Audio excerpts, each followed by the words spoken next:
Muchas gracias a todos por estar aquí. Estoy muy contenta de estar aquí con todos vosotros. También quiero agradecerle a Helen Moniz y Más que Dieta, que nos han patrocinado para estar hoy aquí también.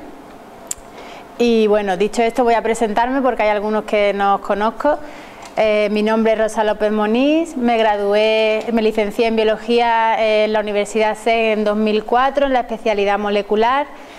Luego hice un máster de análisis clínicos en la Universidad de Granada en el 2005.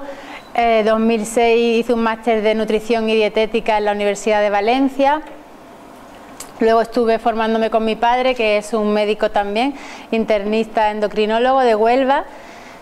Aparte, bueno, desde pequeñita siempre he estado muy en contacto con la medicina por esto. Mi padre siempre me hablaba mucho de las calorías, de un alimento y del otro. Luego también me formé en medicina ortomolecular con el doctor Raymond Illu. Hice también terapia de biomagnetismo con el doctor Goiz. Y ya lo último fue que me especialicé en el análisis celular con el doctor Young en California, y en dieta alcalina, que es de lo que más vamos a hablar hoy aquí. Pues dicho esto, vamos a empezar. Vamos a dividir la conferencia en una parte teórica, donde vamos a intentar encuadrar el test en el contexto científico e histórico. Y vamos a hacer también una muestra de lo que es un análisis celular en alguna persona del público que quiera salir voluntaria. Vamos a empezar con la parte teórica. Ahora, vale. Sabemos que a lo largo de la historia hay personas que han sido ridiculizadas por sus ideas, ignoradas e incluso perseguidas. Dos de estas personas que hoy nos conciernen en la conferencia son Béchamp y Rife. Por ejemplo, vamos a hablar de Galileo. Galileo fue condenado a muerte por la Inquisición, aunque se le perdonó la vida, por decir simplemente que la Tierra no era el centro del universo. Galileo era heliocentrista, pensaba que el centro del universo era el Sol. Tampoco esto era cierto, pero se basó en estas afirmaciones porque se dio cuenta que la Tierra giraba alrededor del Sol. Si la Tierra se movía, entonces no podía ser el centro del universo. Y bueno, por una idea que hoy sabemos que es cierta, fue condenado a muerte, aunque se le perdona la vida porque él dice públicamente que estaba equivocado y bueno, pues se le perdona la vida.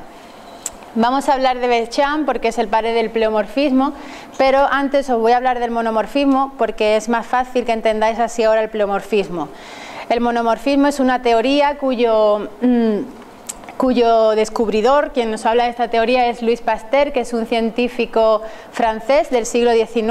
Él era físico y químico, y la teoría que regía en la época de Pasteur, en el siglo XIX, todo estaba basado en una teoría que se llamaba teoría de la generación espontánea o abiogénesis. Esta teoría lo que nos decía es que a partir de la materia química inerte, a partir de materia muerta, podíamos obtener materia viva, materia orgánica. Y esto pues lo afirmaban basándose en la observación directa. Por ejemplo, se veía que de un caldo de carne que estaba pudriéndose podían salir larvas de moscas. O, por ejemplo, también podíamos observar cuando había humedad en una casa, se observaba cómo aparecían formas fúngicas, hongo, humedad. O también, otro ejemplo es que de un charco, del lodo, del barro, podían salir gusanos. Entonces se pensaba que a partir de la materia muerta podía salir materia viva. Esto no es así, sabemos que no es así. Entonces Pasteur rompe con esta teoría, la teoría de la biogénesis, la teoría de la generación espontánea, donde espontáneamente podía surgir la vida. Y esto lo hace pues porque se basa en unos experimentos, retoma unos experimentos del siglo XVI de Rodi. Lo que hace fue pues nada, unos experimentos muy simples. Coge dos muestras, una de ellas la pone en un matraz con un cuello de cisne que era muy largo para que no pudiera contaminarse por esporas o polvo, para que no entraran microorganismos, y la otra pues es un matraz normal donde estaba en contacto con los microorganismos atmosféricos, y una se contaminaba y la otra no. Entonces él se da cuenta y demuestra que había una diferencia en las dos muestras. Luego había algún microorganismo que estaba provocando ese proceso de fermentación en la muestra. También, sin darse cuenta, descubre lo que es la pasteurización, que además se le pone ese nombre pues por descubrirla él, Pasteur.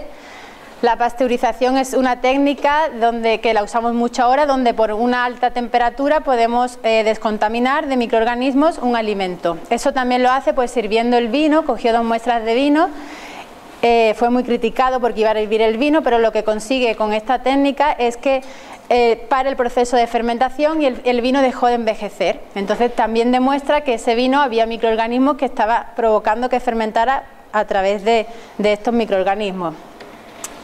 Otro de los descubrimientos de Pasteur, pues descubrió la primera vacuna. También se conocía esta teoría de la vacunación desde 1796 y pues él se iba de vacaciones con su ayudante, se iban cada uno de vacaciones y Pasteur le dice a su ayudante, vamos a inocular, ya tenían microorganismos aislados y le iban a inocular el cólera aviar a unos pollos que tenían en el laboratorio. A su ayudante se le olvida inocularlo y cuando vuelven al mes de vacaciones el cultivo estaba muy pobre, el cultivo estaba muy pobre ya, ¿no? Estaba muy debilitado, sería la palabra. Entonces pues el ayudante corriendo, pues hoy voy a inyectar, que se me había olvidado, le inyecta el cultivo bacteriano a los pollos y estos pollos no murieron, cuando lo normal es que ellos murieran. Entonces este señor, el ayudante de Pasteur, dice, bueno, vamos a empezar el experimento desde cero, voy a matar estos pollos y empezamos, y a Pasteur pues se le ocurre, como ya conocía algo de la teoría de la vacunación desde 1796, que no los mate. Lo que hace es que inyecta nuevamente un cultivo fuerte de esa cepa bacteriana a los pollos y estos no murieron, habían desarrollado una inmunidad. Así empieza la primera vacuna. Es algo que os quería contar para que veamos lo que aporta Pasteur al avance de la ciencia. A partir de entonces, pues los cirujanos comienzan a lavarse las manos para tratar a un paciente y tratar a otro, o los médicos cuando asistían a un parto empieza a haber una higiene, una pasteurización y bueno, pues aporta algo muy valioso porque empieza a disminuir muchísimo el índice de mortalidad en sanidad. Entonces Pasteur empieza a hablarnos por primera vez de los microorganismos. A partir de este momento comienza la era, el siglo de oro de la microbiología.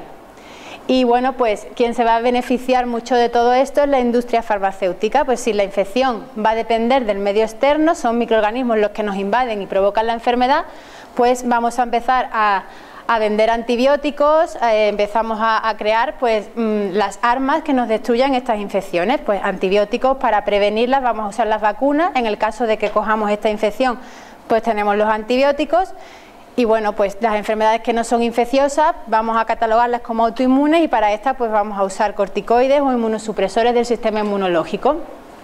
Pasteur también nos dice, que en esto sí se equivoca, que la sangre es estéril, que en la sangre no podemos encontrar ningún tipo de microorganismo.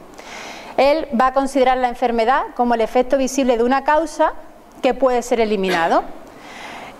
Aparte dice que los microorganismos solamente pueden realizar un tipo de fermentación, es decir, si las bacterias que fermentan el alcohol o las levaduras que fermentan el alcohol solo van a fermentar el alcohol, las que fermentan los lácteos solamente van a fermentar los lácteos, no pueden hacer más de una fermentación. Es una teoría, de esto nos habla Pasteur. Y ahora ya vamos a empezar a hablar del pleomorfismo, que es lo que realmente nos interesa. El pleomorfismo pues nos habla de este señor Béchamp, que era profesor de Pasteur, además fue físico y biólogo.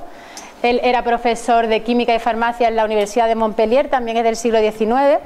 Y este señor lo que hace fue que se dedicó a examinar unas muestras de una amputación de brazos humanos y unas plantas que habían estado congeladas durante todo el invierno.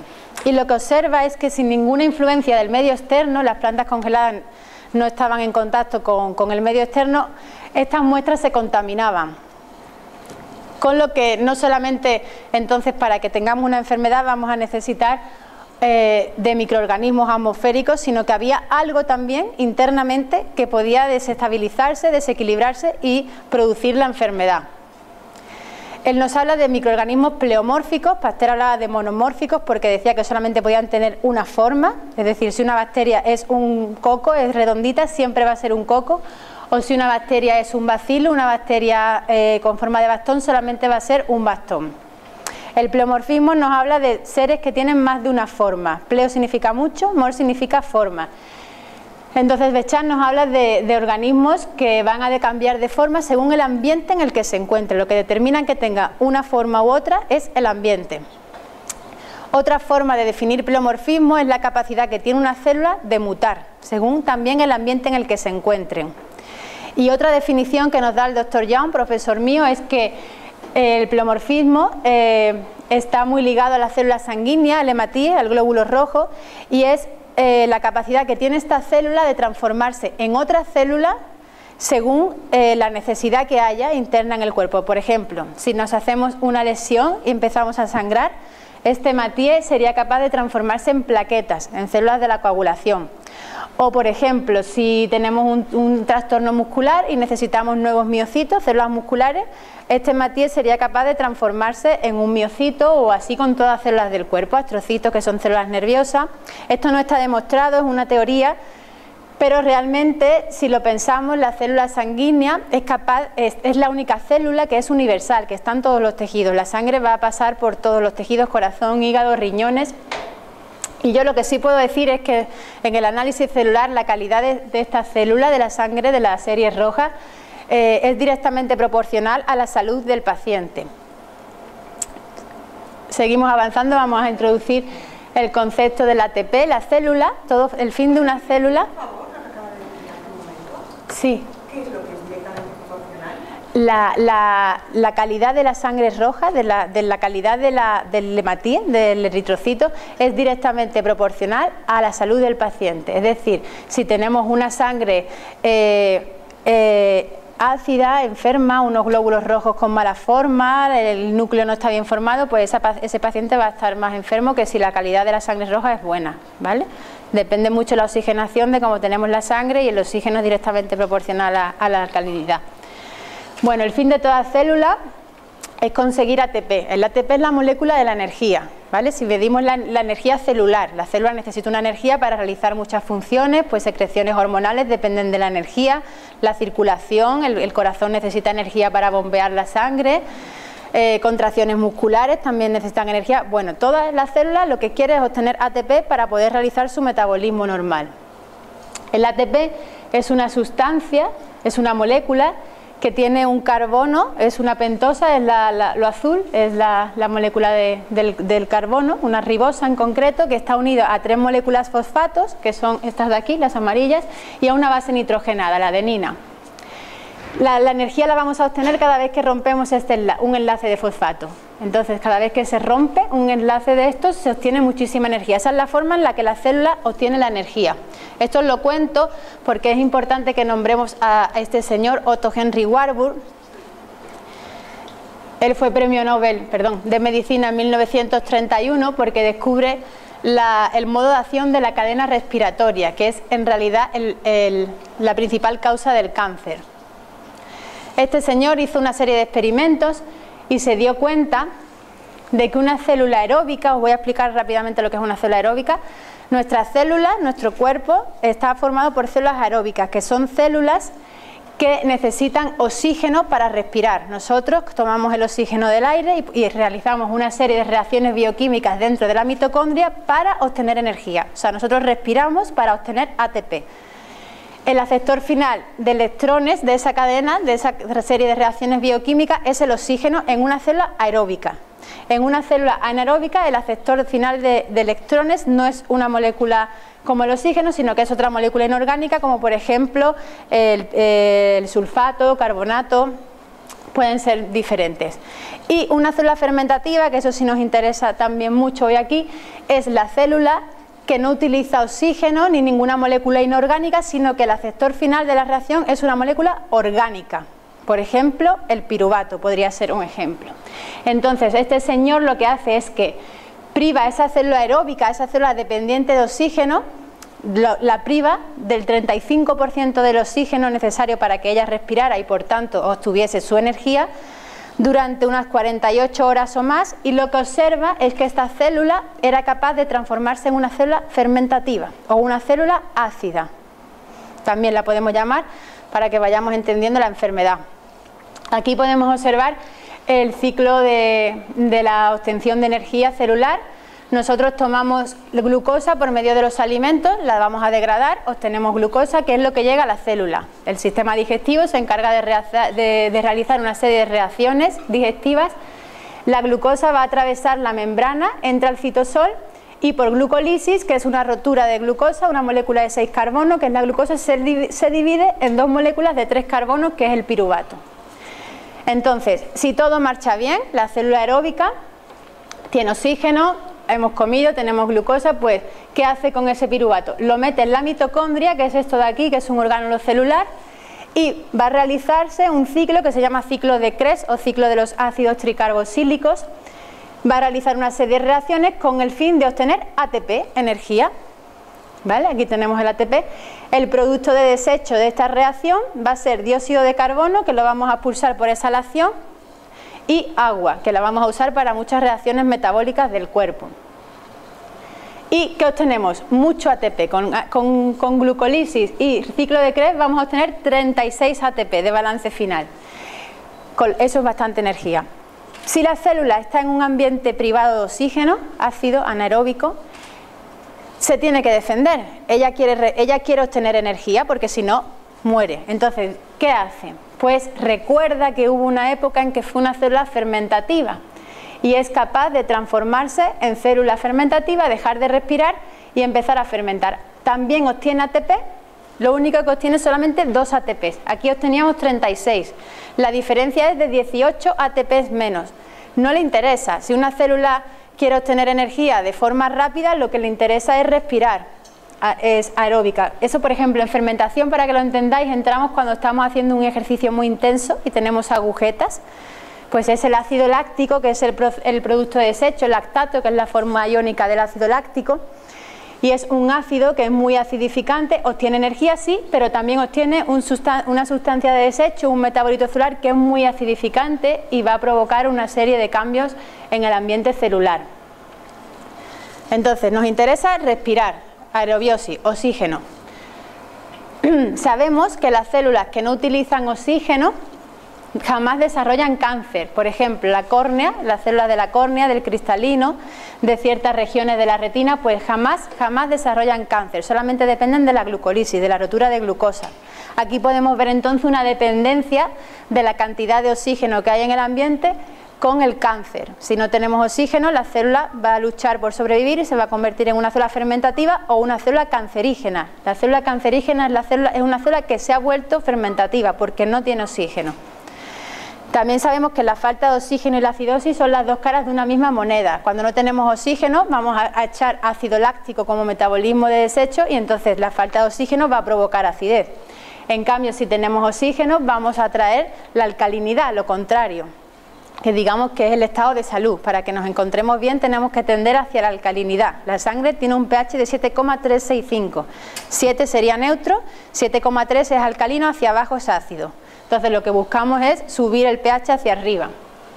Las sustancias ácidas además sabemos que rechazan el oxígeno, en cambio las alcalinas lo atraen. Seguimos avanzando. Entonces, por un lado tenemos los microorganismos de Pasteur, los microorganismos atmosféricos, los que provocan infecciones normales, por ejemplo, que conozcamos, por ejemplo el bacilo de Koch, que provoca la tuberculosis, o tenemos virus. Por un lado tenemos los microorganismos atmosféricos a los que estamos acostumbrados, monomorfismo, y sabemos que estos microorganismos son capaces de provocar fermentaciones según el medio en el que se encuentren.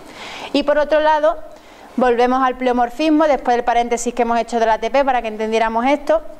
Tenemos a Deschamps, que nos habla de estos seres pleomórficos, y entonces también nos va a hablar de un elemento, de un microelemento anatómico que le llama microcima, que dice que es único en cada ser vivo y que es un elemento que precede a la vida a nivel celular e incluso a nivel genético, y es a partir del cual se desarrolla todo. Todas las células van a empezar a formarse a partir de la microcima. También nos dice que estos microelementos anatómicos, la microcima, son también los destructores. Es decir, cuando todo va bien, la microcima pues va a ayudar a que se crean nuevas células. En cambio, si el ambiente empieza a acidificarse, nos empieza a faltar oxígeno, estas microcimas, que son pleomórficas, son capaces de cambiar de forma, van a empezar a desarrollar a formas mórbidas, a formas agresivas para las células, como por ejemplo bacterias.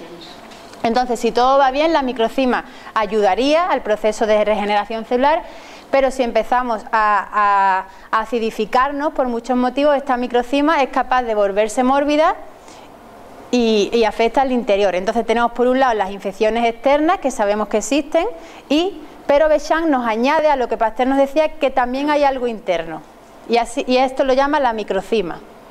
Él dice que los gérmenes atmosféricos no tienen nada que ver con las microcimas, y esto es el principio del pleomorfismo. También nos habla de que la microcima es liberada tras la muerte de un medio animal o vegetal.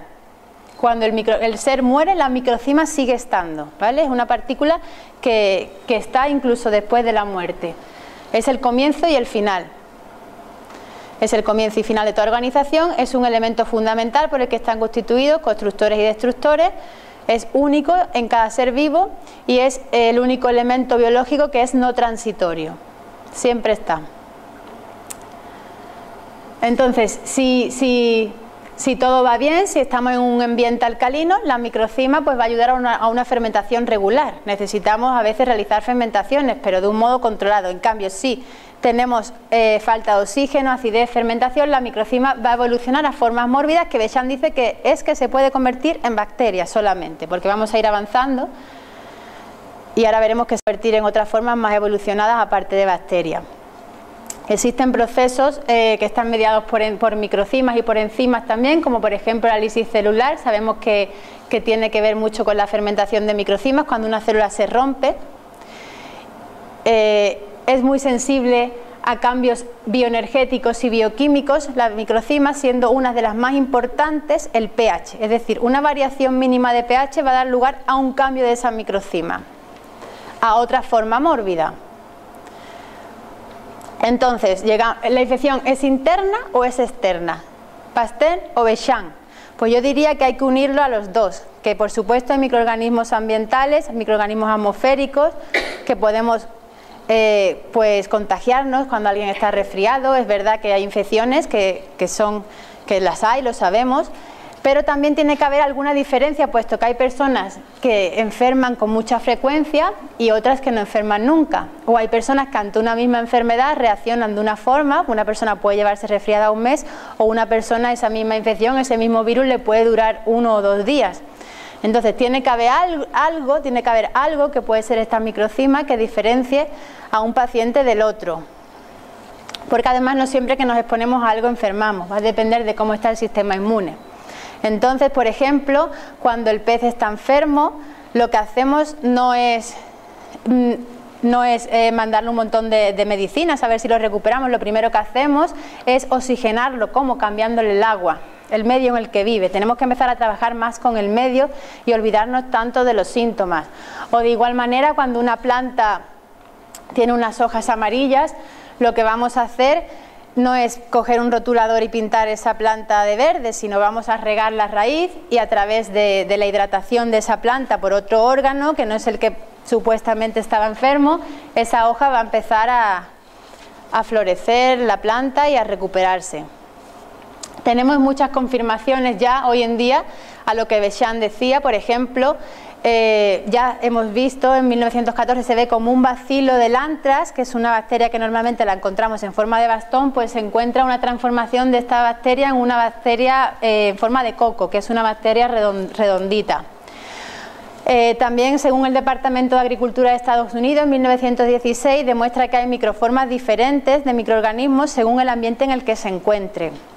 Y otra de las confirmaciones es que ya tenemos aisladas en sangre bacterias como tifoidea, gangrena, anthrax y muchas más. O sea, ya sabemos que la sangre no es estéril, que se pueden encontrar infecciones.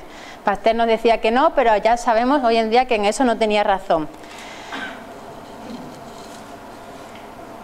Rife es otro de los que nos habla también del pleomorfismo, además de describirnos el primer microscopio. Él inventa el primer microscopio, que era un microscopio enorme, más de 2 metros de altura, más de 5.682 partes. Este microscopio era capaz de detallar el electrón, con lo cual podía ver perfectamente cualquier microorganismo vivo, bacterias, hongos, levaduras. Y Rife fue otra de estas personas que ha sido ridiculizada, ignorada, y él también identifica la microcima, la identifica por su función. Él mide la longitud de onda de esta microcima, digamos que así la identifica, midiendo el índice refractivo. Bueno, Rife también valida el pleomorfismo, observó como un tejido de espárrago canceroso se observó un pleomorfismo de un virus a una bacteria E. coli, que es una bacteria de la flora intestinal humana, y también es descrita la microcima por otros autores como Enderlein, que le llama protistas, bueno, Rife le llama partículas polimórficas.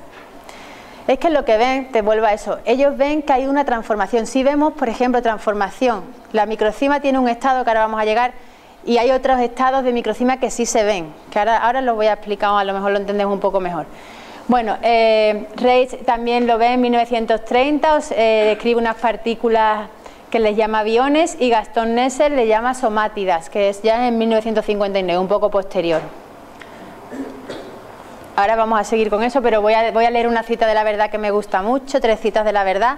Arthur Schopenhauer dijo que la verdad pasa por 3 etapas. Primero es ridiculizada, luego es violentamente cuestionada y rechazada, antes de finalmente ser aceptada como algo evidente. Dresden James dice que la conmoción inicial de una verdad es directamente proporcional a cuán profunda la mentira fue creída. Que el mundo fuese redondo no es lo que agitó a la gente, sino el hecho de que no fuera plano. Y William James dice que una idea nueva es condenada al principio como ridícula, después es descartada como trivial, hasta que finalmente se convierte en lo que todos conocen. Por eso sé que como el tema de la microcima es muy controverso, he querido leer esta cita. Y seguimos con la microcima. El ciclo de la microcima, el Dr. Young lo describe de esta forma. La microcima pues es el comienzo de una organización y de una desorganización de cualquier célula, humana, animal o vegetal. Y el primer estado, que este ya sí es visible al microscopio, cuando esta forma evoluciona a algo mórbido, lo que se ve es las bacterias que salen de la célula. De la célula sale algo, entonces ellos hablan de que cuando una célula está sana, esa partícula está en forma de microcima. Que empieza a cambiar el pH celular, entonces esto ya sí se ve, yo lo he visto salir de glóbulos rojos. Vemos las bacterias, que es los puntitos que se ven en el live blood, en el test celular. Y bueno, ya el paso de bacteria a levadura sí es totalmente visible. Si sigue avanzando un pH, seguimos acidificando, vemos la transformación de bacterias en levaduras e incluso vemos la transformación de las levaduras en hongo. Y si todo va bien, empezamos otra vez a alcalinizarnos, todo desaparece y entonces estaría la microcima, que no la tenemos vista, pero sí identificada por su índice refractivo.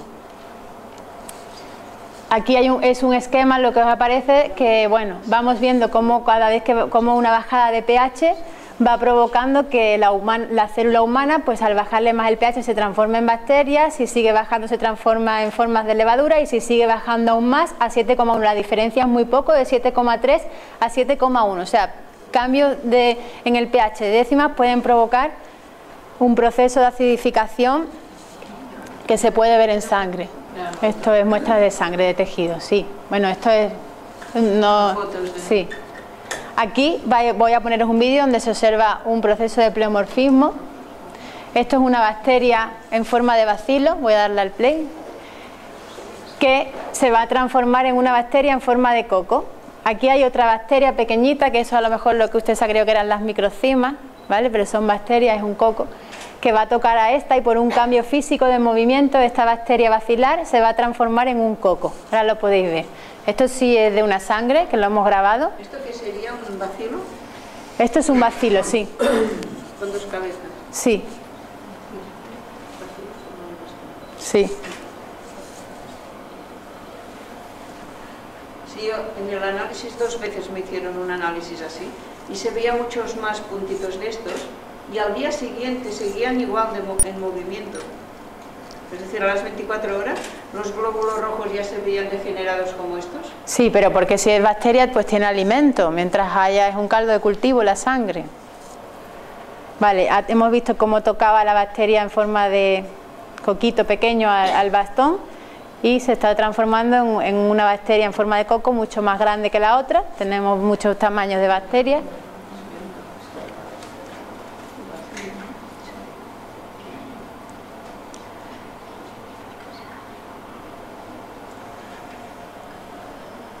Aquí arriba tenemos una levadura, estos son glóbulos rojos. Perdón. Sí. Porque si fuese una microcima, ¿qué veríamos? La energía, la vibración. Sí. ¿Qué es? ¿Qué es vibración? ¿Energía vibratoria? La longitud de onda que desprende, el índice refractivo, cómo polariza la luz. ¿Es calor o no? Es energía. Energía en forma de luz. De longitud de onda, energía en forma de luz. En forma de luz. Raíz lo que la mide es la frecuencia en forma de luz, sí. O sea, quiere decir que un organismo sano con microcimas sería luz. Sí, porque todo es energía. Si nos vamos al campo vibracional, la vibración tiene una luz también. O sea que tratamos de darle luz a la célula. Exacto, podemos decirlo así también. Hay muchas formas de llamarlo. Bien, pues esa sangre que acabamos de ver es de una persona que estaba acidificada. ¿Qué tenemos que hacer? ¿Qué es lo que nos puede llevar a ese estado, ¿no? Pues hay varias cosas. Por ejemplo, hechos o pensamientos negativos, ambientes contaminados, la contaminación, la polución, los coches, todo eso también puede influir en el pH celular. Las dietas ácidas, radiaciones y también emociones destructivas. Todo eso puede llevarnos a un cambio celular, a una desorganización de la célula que puede cambiar pues para adaptarse a ese nuevo entorno, a esa bajada de pH. Pues si no puedo respirar porque no hay oxígeno, pues voy a intentar fermentar u otro mecanismo de defensa que ahora también vamos a hablar de ellos. Todo ello va a comprometer el ambiente, hay células sanas que se van a empezar a volver no tan sanas, se van a empezar a aumentar los microorganismos en la sangre por este proceso de pleomorfismo que acabamos de hablar. Y los productos de desecho de estos microorganismos que aparecen en sangre a su vez van a debilitar más el ambiente, van a formarse ácidos y bueno, todo ello va a dar lugar otra vez pues a pensamientos negativos, un círculo vicioso. Esto se refleja en el paciente pues en una baja energía, malas digestiones, aumento de peso, molestias, trastornos hormonales, en enfermedad. Pero la buena noticia es que este ciclo se puede romper y no es tan difícil. Lo primero que tenemos que hacer es empezar a limpiar ese entorno, como pues eliminando todos los residuos ácidos, empezando a hidratarnos bastante, superhidratación, introduciendo alimentos verdes que tienen mucha clorofila. Sabemos que la clorofila es un potente oxigenador celular. La clorofila es casi igual que la hemoglobina, solamente difiere en un átomo. La hemoglobina tiene un átomo de hierro, la clorofila lo que tiene es un átomo de magnesio, pero químicamente, estructuralmente son idénticas. Entonces, aumentando la cantidad de clorofila, de alimentos verdes, vamos a empezar a oxigenar el cuerpo y la célula empezará otra vez a respirar. Hay que tomar el control, pues romper todo el patrón de impresiones negativas, evitar todas las cosas que irriten, evitar las dietas acidificantes, medicamentos o drogas químicas, a menos que sean estrictamente necesarios. En algunos casos pues puede ser que algún medicamento pueda salvar una vida en algún momento concreto, pero no la medicación continuada. Pensamientos, palabras negativas, hay que romper con todo eso. Y hay que proveer al cuerpo, pues el doctor Young dice de una buena mujer, good woman, por las siglas, woman, la W es de agua, water, O de oxígeno, M de minerales, A de dieta alcalina y nutrición, y N de nutrición. Con todo eso, pues eso se reflejará pues una mayor claridad en los ojos, mayor claridad mental, mayor concentración, encontrarnos mejor, dormir mejor. Entonces la solución es empezar a alcalinizarnos. La dieta debería, sobre todo si estamos enfermos, ser un 90% alcalina, al menos, y si le hacemos un 100%, si estamos muy enfermos, pues mejor, y un 10% ácida. Ahora vamos a hablar de los alimentos que nos ayudan más a alcalinizarnos, y con eso conseguiríamos tener un cuerpo en forma, mayor energía y vitalidad, ojos claros y brillantes, como hemos dicho antes, y mayor claridad mental. Voy a mostraros una foto esto sí es el test ya, esto es dry blood, es la sangre seca, ahora hablaremos más de ello también. Aquí podemos ver la sangre de una persona que se alimentó de huevos y bacon, y en el otro lado tenemos la sangre de una persona vegetariana, vegana. La coagulación está mucho mejor en la otra muestra, puesto que no es bueno que tengamos estas lagunas blancas. Aquí no hay coagulación, esa sangre está completamente coagulada, tiene una buena red de fibrina, que es esta red negra que se ve por aquí. Entonces, si comemos mal, si tenemos problemas emocionales, si empezamos a acidificarnos, lo que va a ocurrir es que la célula va a empezar a ahogarse, no va a poder respirar bien y va a empezar a llenarse de toxinas.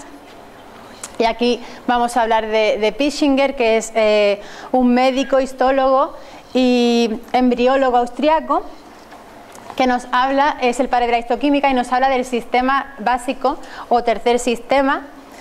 Lo que nos dice, antes de él se pensaba que la célula comía y respiraba, se nutría a través de capilares arteriovenosos, es decir, las arterias y las venas llegaban hasta dentro de la célula. Pischinger describe la matriz extracelular, que también la conocemos como mesénquima, medio, tejido medio, y la describe como un océano que bañaba la célula. Es un líquido en el que están todas las células bañadas, y a través de ese líquido la célula se nutre, es decir, la célula come y la célula se oxigena, y a la vez ese líquido es como el basurero de la célula, donde la célula deposita sus desechos, sus detritos celulares de su metabolismo. Entonces, si la célula no puede respirar y empieza a asfixiarse, se empieza a llenar de toxinas, pues va a tener 4 formas de defenderse. La primera es por un proceso de hidratación. Si estamos muy tóxicos, muy acidificados, pues dice la célula, bueno, pues voy a hincharme de agua y por lo menos diluyo esas toxinas un poquito y estoy menos ácida. Entonces, esto se reflejaría a nivel orgánico, a nivel del ser humano, pues estas personas que engordan casi sin comer. Hay gente que te dice, pues es que he estado 3 días bebiendo agua y he engordado 2 kilos. Esa es también depende de la genética, esta es una forma de defenderse. Hay otras personas, o en algunos casos hay personas que les pasa todo, se hinchan, que lo que decide la célula es morirse, suicidarse. Voy a apoptosis celular, pues como no puedo respirar ni puedo comer, mejor me voy a suicidar. El tercer mecanismo de defensa de la célula sería absorbiendo minerales alcalinos como el calcio, el magnesio. Estos minerales pues los cogemos de músculos, de hueso. El magnesio está muy presente en los músculos para la contracción, entonces pues estas personas pueden notarse que tienen muchas contracciones musculares, o empieza a aparecer enfermedades desmineralizantes como la osteoporosis o la osteopenia, porque estamos robándole calcio a los huesos, problemas dentales, empieza a caérsele los dientes porque está robando el calcio para neutralizar esa acidez, porque si no neutraliza esa sangre se muere. Un cambio de pH de la sangre de 7,3 a 7 ya la persona tendría un paro multiorgánico, un fallo multiorgánico. Entonces la célula se defiende, prefiere vivir aunque viva con peor calidad de vida el ser humano, pero ella vive más tiempo. Y otra forma, que ya la hemos hablado, es la forma de la mutación. Me voy a volver una célula fermentativa y bueno, aunque no tenga oxígeno, voy a obtener ATP de otra forma y entonces aparecerían enfermedades degenerativas como el cáncer. Además sabemos que todos los residuos celulares son ácidos de la nutrición. Por ejemplo, cuando comemos grasas, lo que vamos a liberar a la sangre son ácido láctico, o si tomamos proteína el desecho también es ácido úrico. La digestión de los lácteos da ácido láctico, de la glucosa da ácido pirúvico. Todos los desechos son de naturaleza ácida.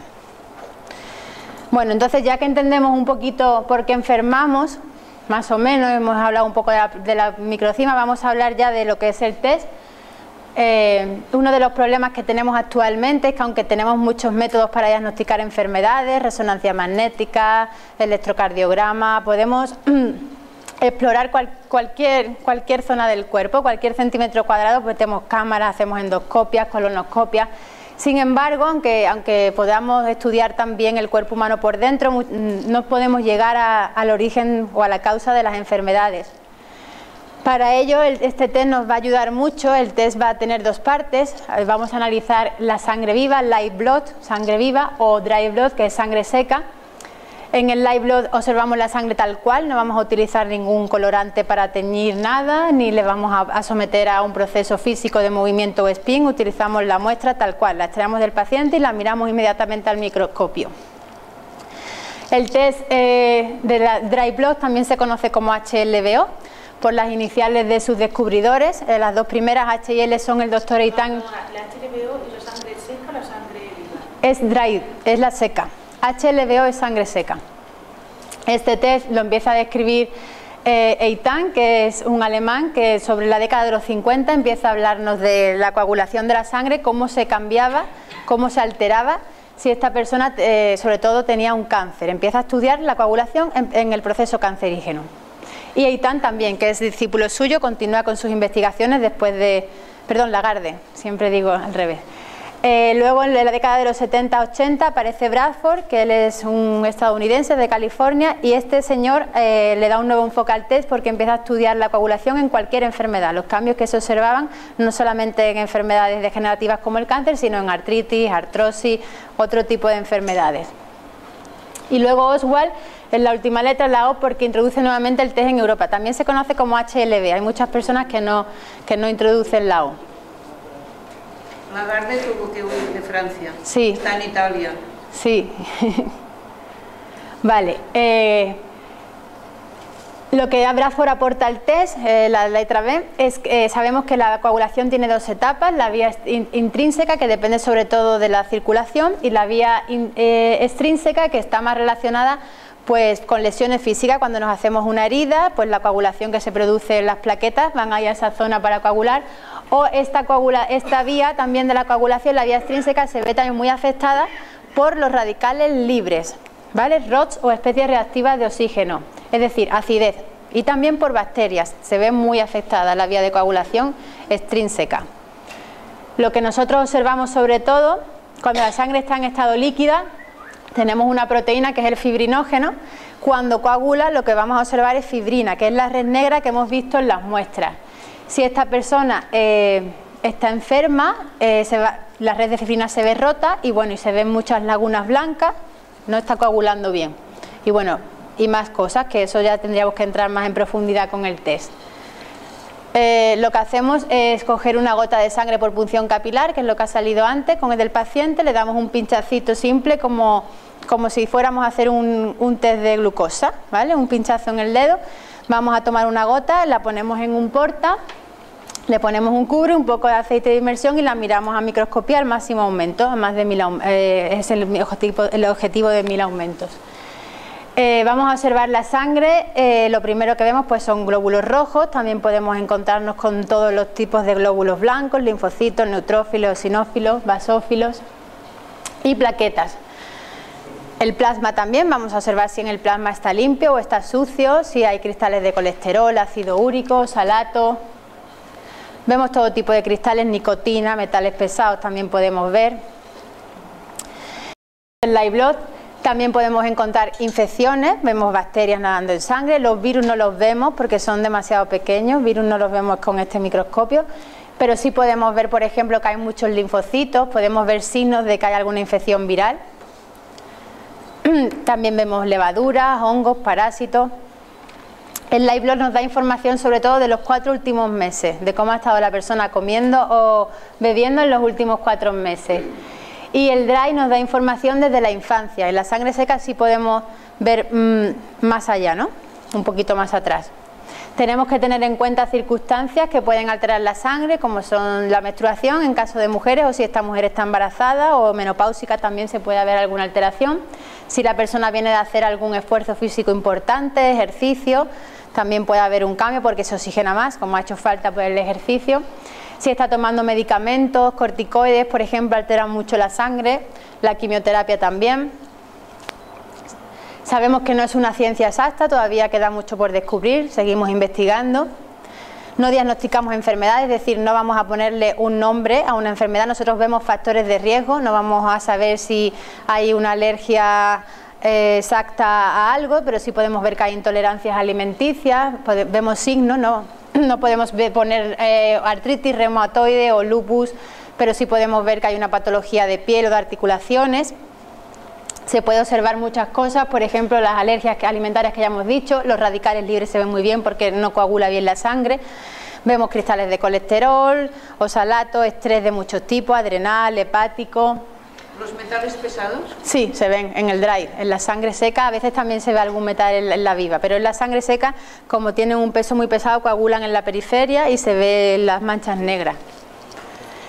También vemos procesos humorales, toxicidad intestinal, metabolismo del calcio se ve muy bien, cuando hay poco calcio se ve más calcio en la sangre, cuando hay pérdida de calcio en tejidos se ve este calcio en la sangre. ¿Qué es un proceso humoral? Es del sistema inmunológico.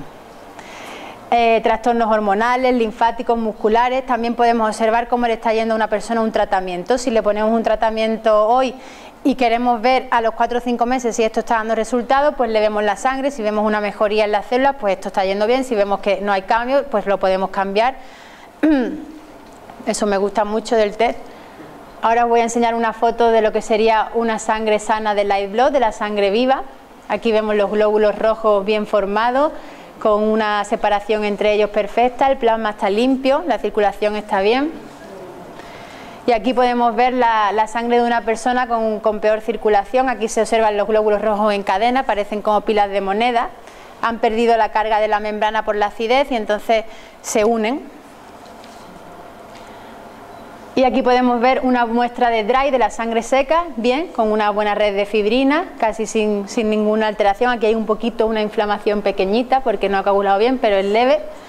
Y aquí podemos ver la sangre de una persona no tan sana. La red de fibrina está rota, se observan muchas lagunas blancas por el ácido que hay en esa sangre, no deja que coagule bien. Entonces, os voy a dar ya unos pasos para qué podemos hacer para mejorar esta sangre y tenerla más sana. 6 pasos fundamentales, los repito mucho: superhidratación, a poder ser con agua alcalina. Tenemos varias formas de alcalinizar, pues hay gotas para alcalinizar, tenemos jarras e incluso un filtro que va muy bien, que puedes elegir el pH que quieras del agua. Pues alimentándonos, aumentando la cantidad de clorofila para oxigenarnos más y metiendo buenas grasas, por ejemplo procedentes de aceite de lino, aceite de sésamo, aceite de oliva, para formar buenas membranas y buenas células. Una suplementación personalizada para el paciente según lo que le veamos en la sangre para reforzar una cosa u otra. Ejercicio al aire libre porque también es un oxigenador celular. Y con buena luz solar, no a horas que sea peligroso, no en pleno verano a las 3 o las 4 de la tarde, pero el sol al amanecer o al atardecer pues nos sube las defensas, ayuda a que se fije el calcio a los huesos. Y una reconexión espiritual. Aquí vemos como lo que tarda más o menos el cuerpo en regenerarse entero sería unos 7 años. Las mucosas son 3 o 4 días lo que tardan en regenerarse, se regeneran muy rápido. La sangre 120 días, unos 4 meses, por eso siempre para hacer un segundo test decimos que por lo menos pase 4 meses para que podamos ver un cambio significativo. El corazón tarda un poquito más, 8 meses, piel 30 días, páncreas 6 meses, las mucosas lo más rápido. Las mucosas son pues la piel por dentro, por ejemplo la boca por dentro, las llaguitas, siempre si tenemos una herida en la boca sana muy rápido. El bazo unos 6 meses, hígado 6 semanas, se regenera muy rápido el hígado, y los huesos unos 3 meses. En total eso, en 7 años regeneraríamos el cuerpo entero. Normalmente la nutrición se basa en esta pirámide donde la base tenemos los carbohidratos, que es todo el grupo del pan, harinas, cereales. Un poco más arriba ponemos la fruta y las verduras, seguido de la proteína, tanto láctea como de animales. Y más arriba pues pondríamos las grasas. Nosotros proponemos otra forma de alimentarnos donde en vez de una pirámide vamos a hablar de la casa de la salud. En la base ponemos los verdes para aumentar el consumo de clorofila, oxigenarnos más, germinados, hojas de espinaca, pepino, y las grasas, buenas grasas. Esa es la base de la pirámide de la casa. Luego lo seguirían pues todas las nueces, semillas, frutas pero con bajo contenido en azúcar, porque si tomamos frutas muy dulces también nos estamos acidificando. La glucosa es un acidificante. Y vegetales pues de otro tipo, de zanahoria, no tanto las hojas, otro tipo de vegetales. Y en la cúspide de la casa, en el tejado, pondríamos la proteína, pero de procedencia sobre todo vegetal. La quinoa, pues, a pesar de ser un pseudo cereal, es muy rica en proteína. El mijo, tofu, que es proteína de soja. También tenemos proteína de legumbres, garbanzos, el hummus, lentejas, y algo de pescado podríamos permitir. Pescado azul, evitando los pescados muy grandes como el atún y el pez espada por su contenido en metales pesados. Bien, si empezamos a alimentarnos así, pues tendremos unas vellosidades intestinales sanas, que son muy importantes, puesto que son las que nos ponen en contacto con lo que ingerimos. Nosotros muchas veces hay personas que comen, que se hartan de hierro pero tienen anemia. Yo muchas veces lo que les digo es que no, sí, estás tomando hierro pero no lo estás absorbiendo, ¿vale? Si tenemos unas vellosidades intestinales irritadas, enfermas, pues por mucho que comamos, estos nutrientes no van a llegar al resto de órganos y entonces pues puede haber un déficit. Si cogiéramos una persona y le extendiéramos la piel, ocuparía unos 2 metros cuadrados, la piel externa. Si cogiéramos las vellosidades intestinales y las extendiésemos, ocuparían la longitud de 500 a 700 metros cuadrados, que equivaldría a un campo de fútbol. Entonces es muy importante que mantengamos estas vellosidades sanas. Existen muchos estudios alrededor del mundo que nos hablan de los beneficios de los vegetales. Sabemos que la col va muy bien para el cáncer de estómago. Las hojas verdes, el betacaroteno, previenen el cáncer de pulmón, sobre todo en fumadores. Y bueno, el ajo, la cebolla, que son muy ricos en azufre, también nos ayudan mucho en personas que están recibiendo quimioterapia, evitan que otras células se transformen en células cancerígenas, la mutación de células cancerígenas. Otra cosa que os quiero hablar, que es muy interesante, es que sabemos que los alimentos tienen grasa, tienen carbohidratos, tienen sal, le medimos la cantidad de sal o la cantidad de proteínas. Y olvidamos muchas veces que los alimentos también nos proporcionan una energía, el nivel vibracional que nos está proporcionando ese alimento. Un cuerpo sano tiene una energía que está medida, el rango que está entre los 62 a los 62 hercios. Por ejemplo, un resfriado también se ha medido, esto es medible, igual que medimos ondas cerebrales, podemos medir la frecuencia. Y una persona con un resfriado le baja unos 55, de 62 a 68, que es una persona sana, a 55. Y en un cáncer lo tenemos a 42. Entonces, si ayudamos con la alimentación, dando alimentos que tengan energía, que nos suban esta frecuencia, pues también podemos sanar. Hemos medido la energía de una comida animal, como una hamburguesa, y están unos 5 milihercios. En cambio, una ensalada pues nos aporta unos 85 milihercios. O sea, no solamente tenemos que medir la composición nutricional del alimento, sino también la frecuencia vibracional o la energía en forma de electrones que nos aporta ese alimento. Bueno, entonces, ¿cómo lo hacemos, no?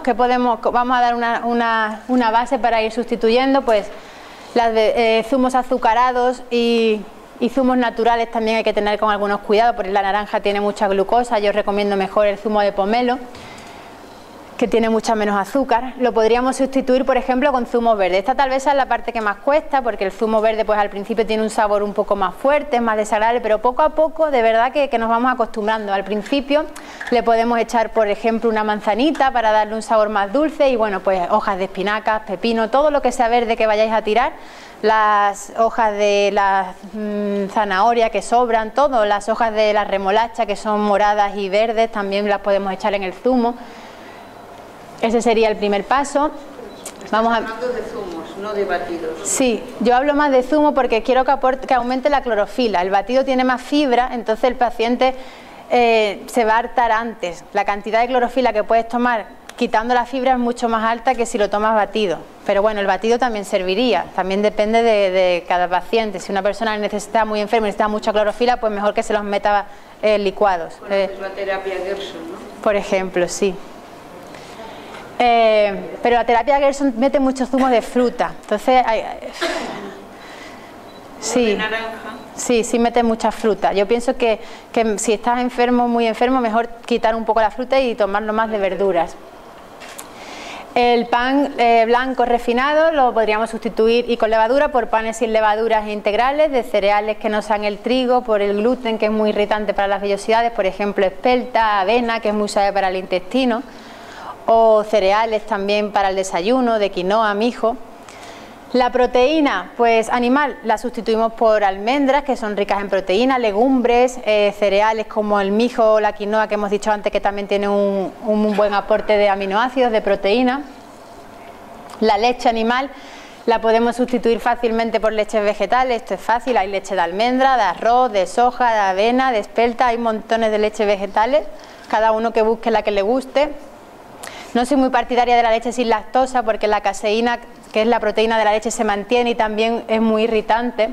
Entonces yo os recomendaría que la leche para el lactante y la humana, que no tomemos leche de otros animales, y menos también el proceso al que es sometido, la pasteurización, pierde mucha calidad.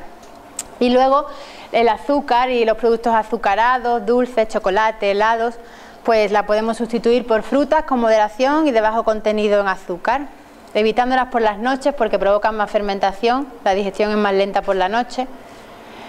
El café lo prohibimos a pesar de ser un alimento vegetal, porque sabemos que es sometido a un proceso de fermentación, aparte de los pesticidas que rocían las plantaciones con muchísimos pesticidas, y lo más dañino a lo que se somete la semilla del café es a un tostado, que esto hace que los ácidos que tiene el café internamente se vayan a la membrana, a la membrana de la semilla, y esto hace que al hígado le cueste mucho metabolizarlo. Un café solo está calculado más o menos que tarda unos 3 días en metabolizarlo sin echarle ni azúcar ni leche. En cambio, si le añadimos leche y azúcar, están unos 15 días lo que tarda el hígado en eliminarlo. Con el chocolate pasa lo mismo, también es sometido a procesos fermentativos, secado, también como tiene grasas, estas grasas se van a la superficie de la membrana y esto hace que sea muy dañino. Nada sabe también cómo sentirnos sanos, es lo que yo digo. Sí, el café puede estar bueno, el chocolate también, pero si estamos enfermos pues hay que optar, ¿vale? Y lo más importante es que te sientas bien tú.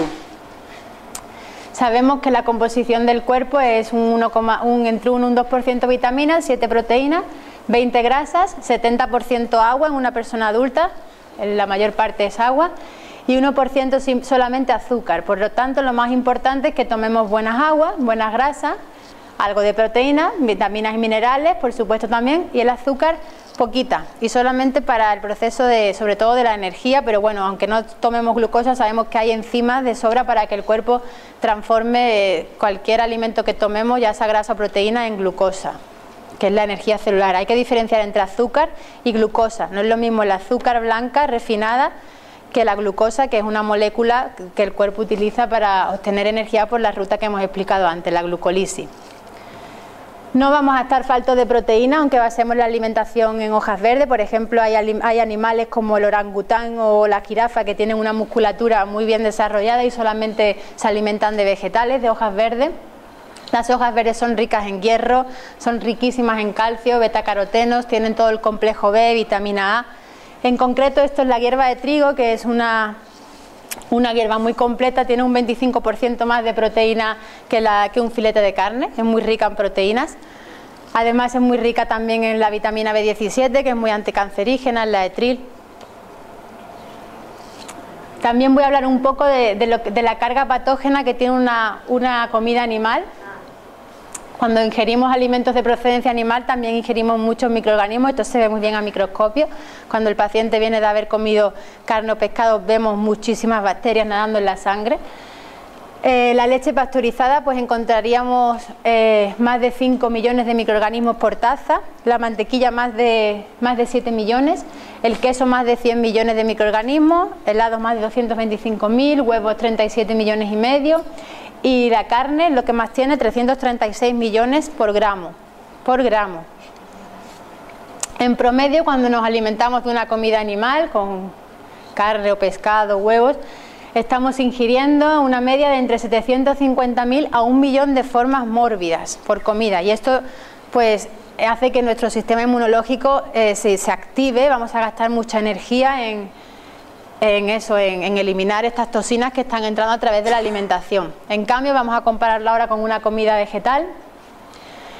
Los vegetales tienen menos de 10 por gramo, la mayoría de ellos, todos tienen menos de 10 por gramo, excepto la miel, que sí tiene un poquito más, tiene algo más de 150.000 por gramo. Pero bueno, en comparación con la comida animal tiene bastantes menos, porque en la comida animal hablábamos siempre de millones. La miel, al tener más azúcar, pues tiene más microorganismos. En promedio, una comida de procedencia vegana, sin huevo ni leche, ni carne ni pescado, y estamos ingiriendo menos de 500 microformas por comida. Todo esto es según el Departamento de Agricultura de Estados Unidos, que son datos que se pueden comprobar. Y bueno, para terminar ya os voy a dar un resumen de las formas más fáciles de alcalinizarnos. Lo primero, alimentación verde, para tomar mucha clorofila, que nos mete oxígeno y nos oxigena. Respirar aire puro para meternos oxígeno. Ejercicio moderado, también nos alcaliniza, en exceso sí puede ser acidificante. La luz solar, que hablamos antes, contacto con la naturaleza, paseos por la arena mojada, que la doctora Bugin hablaba de que la contaminación electromagnética se liberaba andando por la playa sin zapatos, en contacto con la arena mojada. Pues siendo felices, buenos pensamientos y viviendo sin estrés. Técnicas de relajación también van a ayudar a alcalinizarnos. y evitando los alimentos acidificantes, que ya sobre todo hemos hablado de ellos, pues proteína animal, alcohol, lácteos. Los refrescos también son muy acidificantes, sobre todo los refrescos de cola, tienen un pH de 2,3 aproximadamente. Y pues con una suplementación personalizada según el paciente y según cómo tenga la sangre. Si hay que reforzar el sistema circulatorio, pues metemos suplementos coloidales oxigenantes, o si tenemos que reforzar el sistema digestivo, pues le mandaremos enzimas o glutamina o cúrcuma. Ya eso sería individualizado a cada paciente. Vale, con esto terminamos la parte teórica. Ahora vamos a hacer un test aquí de algún paciente que tenga alguna patología importante para que podamos ver algo, si alguien se quiere ofrecer voluntario. Estos son glóbulos rojos, ¿vale? Que nadando en el plasma tienen un buen movimiento. ¿Ves este halo que hay alrededor? Sí, Halo energético. sí. Reich lo describió como la energía orgónica. Ajá. Vale, nosotros lo relacionamos a veces con contaminación electromagnética. Cuando esa persona tiene mucha radiación se ve más el halo. Tenemos... Esto es del microscopio, ¿vale? Eso es una mancha que debe tener. Aquí hay algunas plaquetas. Estos son glóbulos rojos. Los que se ven nadando en la sangre son todos glóbulos rojos. Algunos están fermentativos. Los glóbulos rojos no deberían de tener esta mancha blanca. Esto es muy típico de la diabetes. Esta persona además tenía diabetes, me ha dicho, ¿verdad? Sí, eso. Vale, pues son células que están fermentativas y entonces no están utilizando la glucosa como fuente de energía, sino que están utilizando otra fermentación, y se ve así las manchitas, ¿vale? Blancas, que las llamamos células fermentativas. Voy a seguir mirando. Perdón. Sí. Independiente de la forma y del movimiento, sí. ¿Estudiáis también el color? El color también, claro. Esta está regular, la célula, aunque tiene buena circulación porque no se ven cadenas de células. Ese es separado. Eso es un glóbulo blanco neutrófilo. No, el de aquí. ¿Esto? No, el de abajo. Esto no, glóbulos rojos. Esto es un cristalito. Mira, aquí hay una bacteria, no sé si la veis, un bichito que se está moviendo por ahí. Aquí. Sí. Y por aquí hay otra. En las diabetes encontramos, mira, aquí hay más.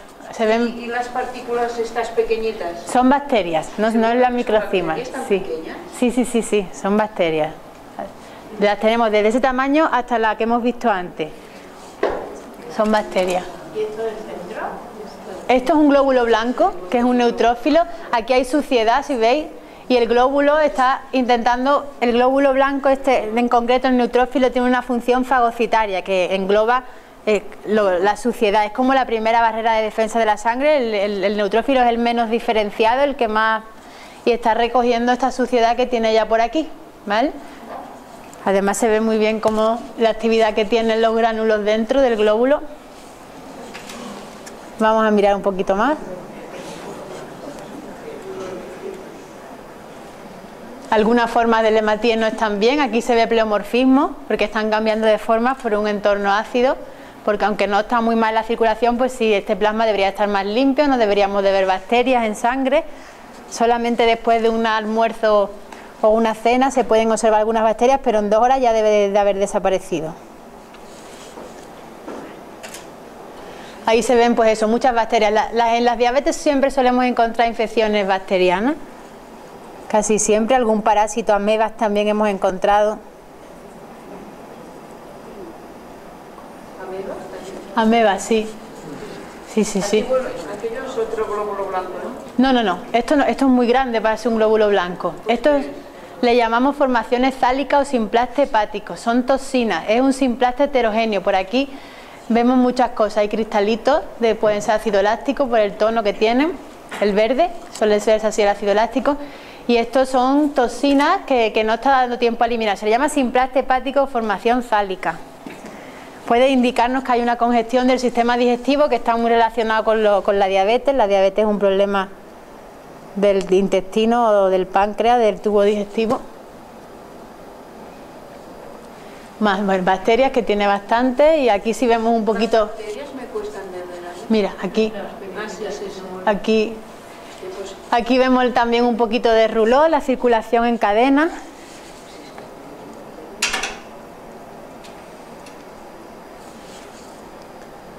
Vale, más o menos lo mismo. Cuando veo algo interesante me paro. cristal de ácido láctico arriba, intolerancia un poco a la lactosa. ¿Tomas leche o queso? Sí, pero tomas algo, ¿no? Vale.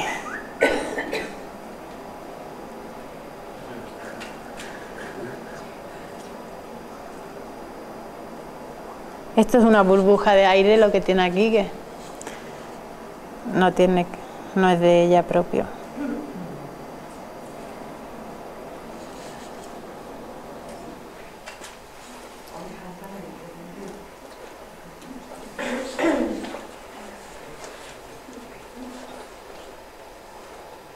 Vale, otro simplaste pequeñito.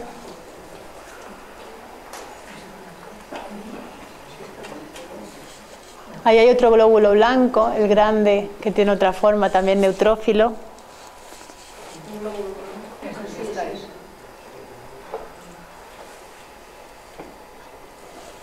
Algún cristalito también abajo. Ese es de grasa, este de aquí arriba.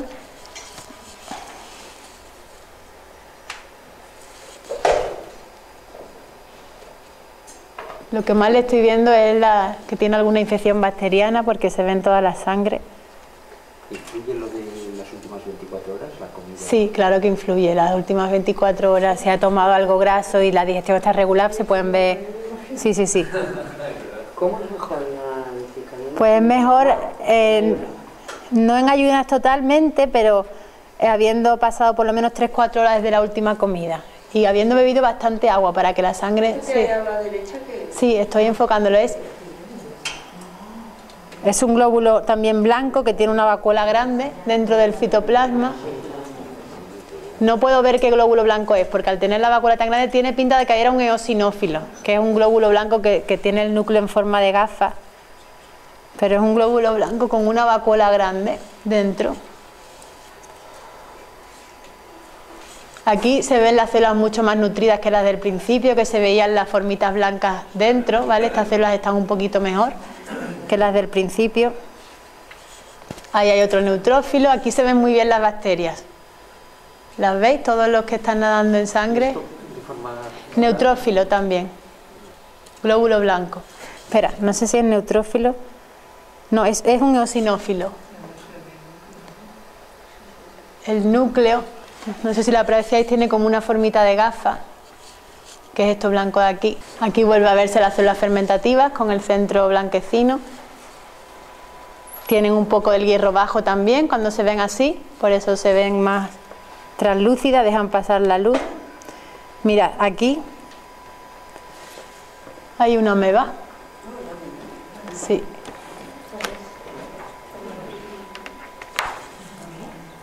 Esto de aquí es una ameba. Antes le he dicho que solemos encontrar a veces en la diabetes infecciones de amebas. Y es un parásito, es un parásito. Yo te recomendaría desparasitación, alcalinización. Bueno, este tema de la desparasitación, ¿qué le aconsejarías? Pues yo le aconsejaría un tratamiento que yo suelo poner que va bien, de nogal, clavo y ajenjo. Y ornitina, para los compuestos nitrogenados, cuando los parásitos mueren liberan mucho nitrógeno a sangre, pues la ornitina te retira ese nitrógeno y no te lo hace pasar tan mal, es la desintoxicación. Mira, aquí si veis la circulación regular, están los glóbulos rojos en cadena. Aquí ya estamos en el borde, por eso se coagula tanto, ¿vale? Eso no lo tenía ya así. Vale, pues más o menos eso es lo que hemos visto en el live. Podríamos examinarla más, pero vamos a ver el drive blog para que nos dé tiempo a hacer alguna pregunta más. Bueno, la coagulación no la tiene bien, aunque hay red de fibrina, pero bueno, tampoco la tienes mal, ¿eh? Hay zonas donde la red de fibrina está rota, hay algunas inflamaciones y ya en el drive blog pues se puede incluso ver qué órgano es el que está más afectado según la densidad de las sustancias que se secretan en los órganos. A ver si vemos algunos metales, que eso se ve. Bueno, aquí vemos un poquito, mira, ahí veis un metal pesado en la periferia. Esto es un metal pesado. Vemos un poco, esto es calcio, con lo cual si tenemos calcio en sangre es que hay un poco de descalcificación de tejido, porque estamos robando el calcio, lo que hemos explicado antes, ¿vale? Porque hay acidez. Entonces hay un poquito de desequilibrio del calcio. Quizás no haya osteoporosis visible en densitometría, pero ya se puede estar previniendo que la haya en un futuro. Y bueno, en el drive pues vamos observando cada gota. Aquí de arriba no tiene Ya esto es una técnica que se estudia cuando vemos micropuntos negros en la muestra, está relacionado con parasitosis, que lo hemos visto ya en el live blog, entonces aquí lo confirmamos. Pero bueno, no tienen muy mala coagulación, tampoco. Esta más o menos se ve otra vez ahí la parasitosis, un poco de esta zona intestinal que se ve un poco de tóxico, no sé si tienes diarrea o algún problema digestivo, gases, alguna molestia intestinal. A veces, ¿no? Ahí también se ve la toxicidad intestinal, pero bueno, en general la sangre se ve bastante bien coagulada. Se repite, el intestino es el órgano, porque ella lo que tiene es una diabetes, que la diabetes está afectada por el sistema digestivo principalmente. ¿Pero por qué dices el intestino? Porque tiene una topografía. No, porque está, ya hay muchos estudios, hemos comparado, entonces en patología intestinal como Crohn, colitis, siempre esa zona es la que se ve afectada y tenemos, hay un esquema de la sangre por segmentos. Lo que coagula en la periferia son los metales porque son más pesados y sabemos que enzimas y otras sustancias tienen menos densidad, coagulan en el centro, ahí está estudiado, ¿vale? Es una técnica. Entonces, personas con problemas de ovario siempre se ve una inflamación aquí en el centro, ¿vale? Es una técnica que comparando se ha llegado a establecer así. A ella lo que se ve afectado es el sistema digestivo, ¿vale? Sobre todo. Vale, pues ya con esto terminamos un pequeño análisis que hemos hecho para que veáis un poquito en qué va la técnica. ¿Podemos encender la luz?